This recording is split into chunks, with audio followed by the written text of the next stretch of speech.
With the historic launch of SpaceX's Crew Dragon scheduled for this Wednesday at 4:33 p.m. Eastern, there are a few things you should look for and know before the rocket blasts off from Pad 39A in Cape Canaveral, Florida.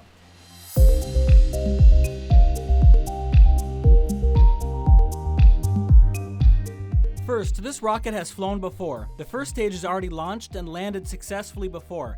SpaceX has been pioneering the use of reusable rockets for several years now, and this stage is again expected to land on the drone ship named, Of Course I Still Love You.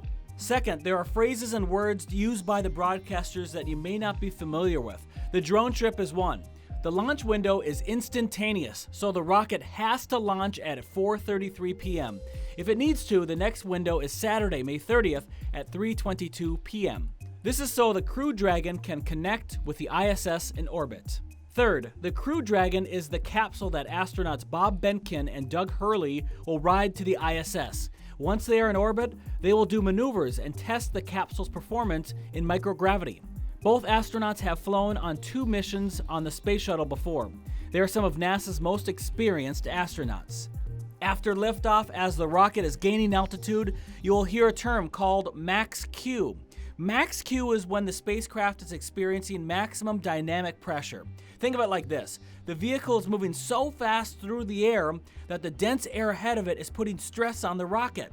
So at this point, they will throttle down to slow down their acceleration until the air is thin enough to speed back up. There are 2 stages for this rocket. Stage separation confirmed. The first stage is to get it off the ground and get it above much of the atmosphere.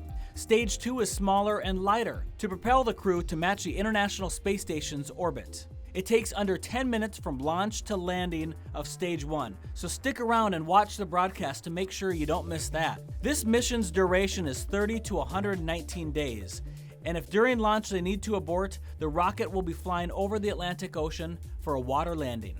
Finally, hopefully the weather will cooperate for Wednesday's launch. And make sure you tune in to Wavy TV 10 for our broadcast of the launch, and also if you want to watch the launch to its complete entirety, then tune to NASA TV. I'll have links to that on our website.